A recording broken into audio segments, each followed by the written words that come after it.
आज है 16 अगस्त 2023 दिन बुधवार। Welcome back to clean news UP. चलिए देखते हैं उत्तर प्रदेश की 25 फटाफट बड़ी खबरों को। स्नातक और परा स्नातक में आरक्षित वर्ग में प्रवेश के लिए आज कट ऑफ जारी। गोरखपुर विश्वविद्यालय में स्नातक व परा स्नातक के विभिन्न विषयों में सामान्य वर्ग की सीट्स भर गई हैं। आज 16 अगस्त को स्नातक, परा स्नातक और स्व-वित्त पोषित प्रोग्राम में जारी प्रवेश के लिए नई कट ऑफ जारी कर दी गई। आज इस कट ऑफ पर होगा प्रवेश। अन्य पिछड़ा वर्ग 84 अंक तक मुख्य सूची, पूर्व के छूटे हुए अभ्यर्थी। अनुसूचित जाति 84 अंक तक मुख्य सूची, पूर्व के छूटे हुए अभ्यर्थी। अनुसूचित जाति 82 अंक प्रतीक्षा सूची 1 अभ्यर्थियों का रिक्त सीटों के सापेक्ष मेरिट सूची के आधार पर वरीयता क्रम से बचे हुए विषयों में प्रवेश होगा। अब छात्र फ्री में करेंगे वंदे भारत का सफर। वंदे भारत ट्रेन में सफर करना हर कोई चाहता है, लेकिन कई जिलों में और राज्यों में ये शुरू नहीं की गई। लेकिन अब रेल मंत्री अश्विनी वैष्णव ने एक बड़ी घोषणा करते हुए कुछ छात्रों को वंदे भारत ट्रेन में मुफ्त सफर करने का मौका दिया है। बता दें कि रेल मंत्री अश्विनी वैष्णव ने ओडिशा के कटक में एक स्कूल के भूमि पूजन के दौरान ये ऐलान किया। यूपी बेसिक शिक्षकों के परस्पर तबादले, ट्रांसफर में फिर अटका पेच, नहीं खुल रहा पोर्टल, शिक्षक परेशान। प्रदेश में तबादले का इंतजार कर रहे बेसिक के शिक्षकों की समस्या समाप्त होती नहीं दिख रही। एक से दूसरे जिले में परस्पर तबादले की प्रक्रिया गति नहीं पकड़ पा रही। हालत यह है कि एक से दूसरे जिले में परस्पर तबादले के लिए शिक्षकों को पेयर बनाने की कार्यवाही के लिए पोर्टल 12 अगस्त से लाइव होना था, लेकिन ये अभी तक काम नहीं कर रहा है। अब 50 रुपए किलो खरीद सकते हैं सरकारी टमाटर। शहर में इन 12 जगहों पर होगी बिक्री। शहर में सरकारी टमाटर की बिक्री मंगलवार से 50 रुपए किलो की दर से शुरू हुई। स्वतंत्रता दिवस पर 15 अगस्त को शहर में 12 स्थानों पर दोपहर 12 बजे से एनसीसीएफ की ओर से मोबाइल वैन से टमाटर बेचा जा रहा है। केंद्र सरकार के निर्देश पर टमाटर की ये दरें कम की गई। अभी तक 70 रुपए किलो की दर से टमाटर की बिक्री हो रही थी। बरेली कॉलेज में प्रवेश का आखिरी मौका, दिशा निर्देश जारी। स्नातक में प्रवेश के लिए चल रही प्रक्रिया में अब बरेली कॉलेज ने पंजीकृत सभी अभ्यर्थियों को प्रवेश लेने का मौका दिया है। प्रवेश प्रक्रिया की अंतिम तिथि 18 अगस्त है। इसके बाद प्रवेश के लिए किसी भी दावे पर सुनवाई नहीं होगी। मुख्य प्रवेश नियंत्रक प्रोफेसर वंदना शर्मा के मुताबिक स्नातक के बीएससी मैथ, बीए, बीकॉम में प्रवेश के लिए पूर्व में 3 कट ऑफ मेरिट जारी हो चुकी हैं। विश्वविद्यालय के प्रवेश संबंधी दिशा निर्देश के तहत 18 अगस्त तक प्रवेश प्रक्रिया पूरी करनी है।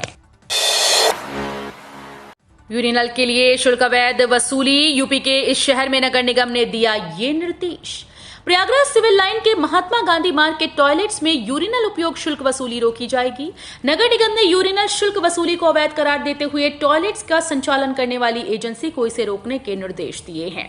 नगर निगम के टॉयलेट में यूरिनल का भी ले रहे शुल्क शीर्षक से प्रकाशित समाचार को नगर निगम के पर्यावरण अभियंता उत्तम कुमार वर्मा ने संज्ञान में लेकर संचालक एजेंसी के प्रतिनिधियों से पूछताछ की। लेखपाल के 8085 पदों पर भर्ती के लिए प्रमाण पत्रों का मिलान 19 सितंबर से। उत्तर प्रदेश अधीनस्थ सेवा चयन आयोग लेखपाल के 8085 पदों पर भर्ती के लिए 19 सितंबर से प्रमाण पत्रों का मिलान शुरू करेगा। आयोग के सचिव अवनीश सक्सेना ने इस संबंध में निर्देश जारी कर दिया। प्रमाण पत्र मिलान के लिए 27,455 अभ्यर्थियों को बुलाया गया है। अभिलेख परीक्षण संबंधी काम हाईकोर्ट में विचाराधीन रिट याचिका श्रीधर यादव व अन्य में पारित आदेश के अधीन होगा। प्रयागराज जंक्शन से चुनी तुलसी एक्सप्रेस अयोध्या से चलेगी। प्रयागराज जंक्शन से मुंबई के लोकमान्य तिलक टर्मिनल जाने वाली तुलसी एक्सप्रेस अब अयोध्या कैंट से चलेगी। हफ्ते में 2 दिन चलने वाली तुलसी एक्सप्रेस के लिए प्रयागराज जंक्शन अब मुख्य स्टेशन नहीं रहेगा। 27 अगस्त से तुलसी एक्सप्रेस का संचालन लोकमान्य तिलक से अयोध्या और 28 अगस्त से इसका संचालन अयोध्या से लोकमान्य तिलक के लिए होगा। अभी प्रयागराज जंक्शन से गाड़ी संख्या 22130 तुलसी एक्सप्रेस प्रत्येक सोमवार और बुधवार को चलती है। यूपी में 3 आईएएस और 2 पीसीएस अधिकारियों के तबादले। शासन ने 3 आईएएस अधिकारियों के तबादले किए। निदेशक पंचायती राज और मिशन निदेशक स्वच्छ भारत मिशन प्रमोद कुमार उपाध्याय को सचिव भू संपदा विनियामक प्राधिकरण के पद पर तैनात किया गया। विशेष सचिव कृषि उत्पादन आयुक्त शिव सहाय अवस्थी को विशेष सचिव चिकित्सा, स्वास्थ्य और परिवार कल्याण बनाया गया। विशेष सचिव सिंचाई और जल संसाधन भूपेंद्र एस चौधरी को विशेष सचिव और निदेशक दिव्यांग जन सशक्तिकरण के पद पर भेजा गया है। पीएम मोदी का विश्वकर्मा योजना और होम लोन पर सस्ते ब्याज की स्कीम का ऐलान। प्रधानमंत्री नरेंद्र मोदी ने आने वाले सितंबर में विश्वकर्मा जयंती के अवसर पर देश में विश्वकर्मा कौशल सम्मान योजना को शुरू करने का ऐलान किया। इस योजना के जरिए देश के छोटे कामगारों और कारीगरों की आर्थिक मदद की जाएगी, जिसके तहत उन्हें लोन से लेकर ट्रेनिंग, एडवांस टेक्निक की जानकारी और स्किल से जुड़ी मदद भी की जाएगी। इस स्कीम की मदद से छोटे कामगारों, कारीगरों, काश्तकारों को MSME से जुड़ने और उसके बारे में जानने का मौका मिलेगा। बसों की संख्या घटने से बड़ी यात्रियों की परेशानी, परिवहन निगम ने हटाई 1936 खटारा बसेस। समय पूरा कर चुके वाहनों को हटाने के आदेश के चलते परिवहन निगम की 1936 बसेस अब तक बेड़े से हटा दी गई। इससे यात्रियों को परेशानी बढ़ गई। बस के लिए यात्रियों को घंटों इंतजार करना पड़ रहा है।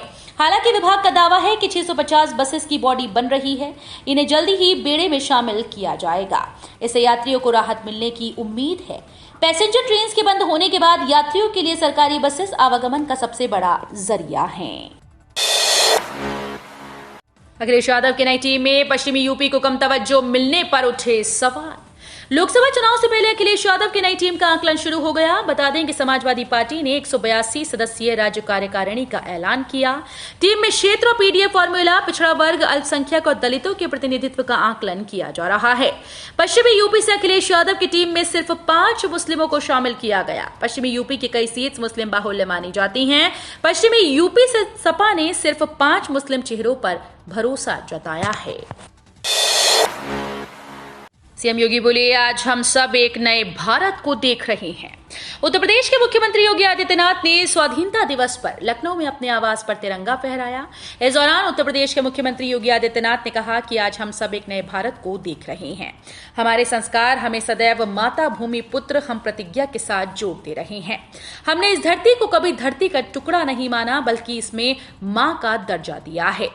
इसके अलावा स्वाधीनता दिवस के अवसर पर मुख्यमंत्री योगी आदित्यनाथ ने विधानसभा भवन के समक्ष ध्वजारोहण के बाद अपने संबोधन में कहा कि आगामी 5 वर्षों में हम प्रदेश की अर्थव्यवस्था को 4 गुना बढ़ाने का काम करेंगे। सीएम योगी का निर्देश, आज से CHC PHC पर रात विश्राम करेंगे डॉक्टर, नहीं मिले तो नपेंगे। अब ग्रामीण इलाकों में लोगों को रात में भी बेहतर इलाज की सुविधा आज से मिलने लगेगी। डॉक्टर CHC और PHC पर रात में विश्राम करेंगे। सीएम योगी आदित्यनाथ के निर्देश पर अमल करते हुए सीएमओ ने इस व्यवस्था को लागू कर दिया। वो खुद औचक जांच करेंगे और जो डॉक्टर अनुपस्थित होंगे उन पर सख्त कार्रवाई तय है। यही नहीं, डॉक्टर्स के रात्रि विश्राम की प्रशासन भी रैंडम जांच कराएगा। पहली बार IAS का सफर तय करेंगे नायब तहसीलदार। प्रमोशन के लिए उमाकांत त्रिपाठी और नरेंद्र सिंह के नाम। प्रदेश के प्रशासनिक सेवा में पहली बार 2 नायब तहसीलदार अखिल भारतीय सेवा तक का सफर तय करेंगे। 21 अगस्त को होने वाली चयन समिति की बैठक में जिन अधिकारियों को प्रमोशन मिलना तय है, उसमें नायब तहसीलदार के पद पर सरकारी सेवा में भर्ती हुए उमाकांत त्रिपाठी और नरेंद्र सिंह भी शामिल हैं। इस बैठक के लिए संघ लोक सेवा आयोग व केंद्र सरकार के प्रतिनिधि लखनऊ आएंगे। नमामि गंगे योजना ने घटाया बनारस में गंगा का प्रदूषण। इंटरनेशनल जर्नल ने भी लगाई मोहर। नमामि गंगे योजना ने बनारस में गंगा नदी के प्रदूषण को घटाने में सफलता हासिल की। रोहिलखंड यूनिवर्सिटी के प्रोफेसर ललित पांडे और BHU के research scholar doctor Arpana Yadav ने इस शोध में इस बात को साबित किया। शोध की प्रामाणिकता पर मोहर लगाते हुए प्रतिष्ठित इंटरनेशनल जर्नल ने इसे प्रकाशित किया है। गंगा नदी से प्रदूषण को खत्म करने के लिए केंद्र सरकार ने वर्ष 2014 में नमामि गंगे योजना को लॉन्च किया था। मायावती के भतीजे आकाश आनंद के बयान पर चंद्रशेखर आजाद की पहली प्रतिक्रिया, कही हैरान करने वाली बात। हाल ही में मध्य प्रदेश में अपने कार्यक्रम के दौरान बहुजन समाज पार्टी के प्रमुख मायावती के भतीजे आकाश आनंद ने भीम आर्मी चीफ चंद्रशेखर आजाद को पहचानने से इनकार करते हुए उनकी बेइज्जती तक कर दी थी, जिसे लेकर उत्तर प्रदेश की राजनीति काफी गर्मा गई और चंद्रशेखर के समर्थक काफी नाराज नजर आए और उन्होंने इसका विरोध भी किया। फिलहाल अब इस पर बोलते हुए चंद्रशेखर आजाद ने साफ कर दिया कि वो अभी भी मायावती का सम्मान करते हैं। इसके साथ ही उन्होंने आकाश आनंद को नौसिखिया बताया है। लगातार घट रहा गंगा का जलस्तर, 3-4 दिन तक भारी बारिश की संभावना। वाराणसी में सुबह से ही तेज धूप निकली हुई है। आसमान में हल्के बादल दिख रही हैं। हवा बिल्कुल शांत है। वाराणसी में मंगलवार का अधिकतम तापमान 35 डिग्री और न्यूनतम तापमान 28 डिग्री सेल्सियस दर्ज किया गया है। BHU के मौसम वैज्ञानिक प्रोफेसर मनोज श्रीवास्तव ने बताया कि मॉनसून हिमालय की ओर चला गया है। इसको मॉनसून ब्रेक कहा जाता है।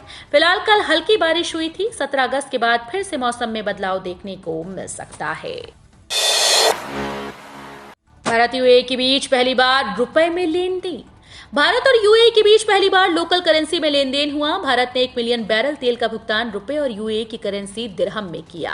इसकी जानकारी यूएई में भारतीय दूतावास ने दी। बताया गया कि लेन देन सोमवार को यूएई की Abu Dhabi national oil company और इंडियन ऑयल कॉरपोरेशन के बीच हुआ।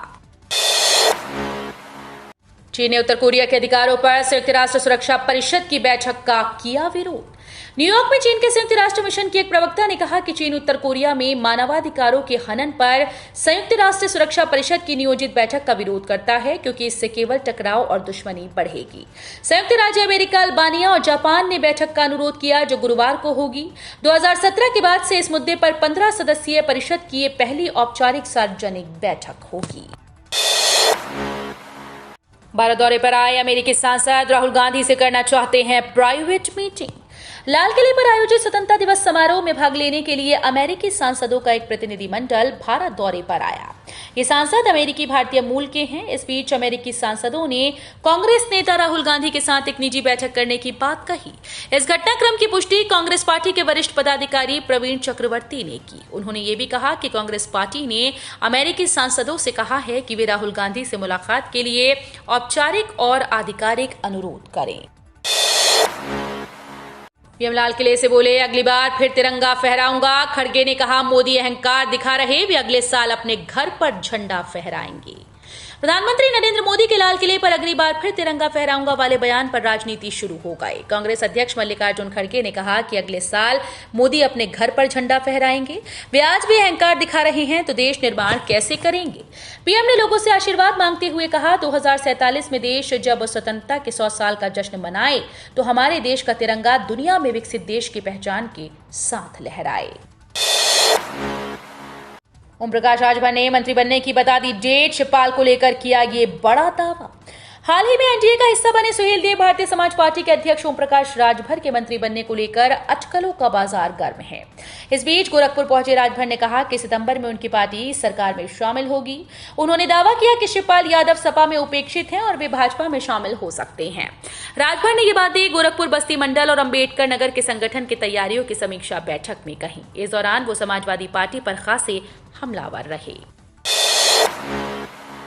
उत्तर प्रदेश सहायक नगर नियोजक पदों पर निकली भर्ती। उत्तर प्रदेश लोक सेवा आयोग के द्वारा सहायक नगर नियोजक पदों के लिए यूपी सहायक नगर नियोजक भर्ती अधिसूचना जारी कर दी गई। सरकारी नौकरी की विज्ञप्ति लिए आवेदन कर पाएंगे। इच्छुक उम्मीदवार उत्तर प्रदेश सहायक नगर नियोजक भर्ती से संबंधित शैक्षणिक योग्यता, आयु सीमा, दक्षता व पात्रता मापदंड, विभागीय विज्ञापन, UP assistant town planner vacancy form से जुड़े समस्त जानकारी इस पोस्ट में प्राप्त कर सकते हैं। वृंदावन में लाखों भक्तों ने किए श्री बांके बिहारी के दर्शन। जयकारों से गुंजायमान हो उठा नगर। तीर्थ नगरी मथुरा के वृंदावन स्थित श्री बांके बिहारी मंदिर में मंगलवार को सुबह से ही दर्शनार्थियों का तांता लग गया। इस मौके पर लाखों भक्तों ने श्री गिरधारी जी के दर्शन किए। सावन महीने में 19 साल बाद पड़े अधिक मास के आखिरी पड़ाव पर अपने आराध्य के दर्शन को हर भक्त आतुर दिखा। तो ये थी आज की 25 फटाफट बड़ी खबरें। अगर आपको न्यूज पसंद आई हो तो वीडियो को लाइक और शेयर जरूर करें। धन्यवाद।